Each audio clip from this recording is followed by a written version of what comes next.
নমস্কাৰ, welcome to channel আৰোগ্য। পানী লগা জ্বৰ, কোল্ড।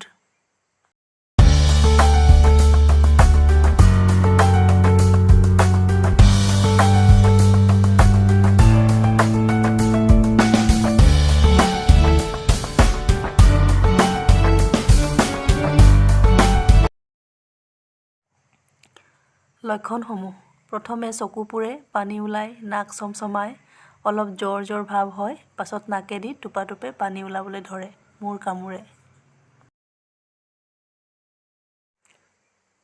কাৰণ গৰমত থাকি হঠাতে চেঁচা লাগিলে, নাক আৰু মুখৰ ভিতৰলৈ ধূলি সোমালেও হয়, সঘনে ফ্ৰিজৰ অতি চেঁচা পানী খালেও হয়।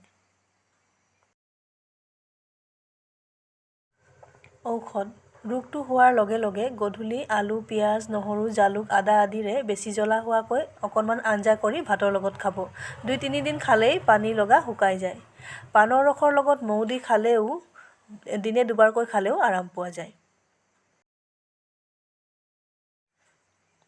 ৰোগ বেছি হ'লে পাৰ চৰাইৰ মাংস জালুক দি ভাজি খাব।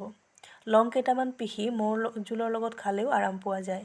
পিঁয়াজ আৰু জালুক দিনে ২-৩ বাৰ খালেও ভাল হয়। ৰাতিপুৱা নিমখ দিয়া গৰম পানীৰে মুখ কুলকুলি কৰি তুলসী পাতৰ ৰস আধা চামুচ খাব।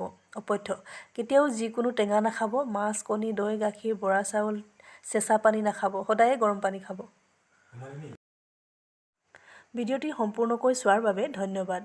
যদি ভিডিঅ'টো ভাল পালে please like, share and subscribe কৰিবলৈ নাপাহৰিব। Thank U.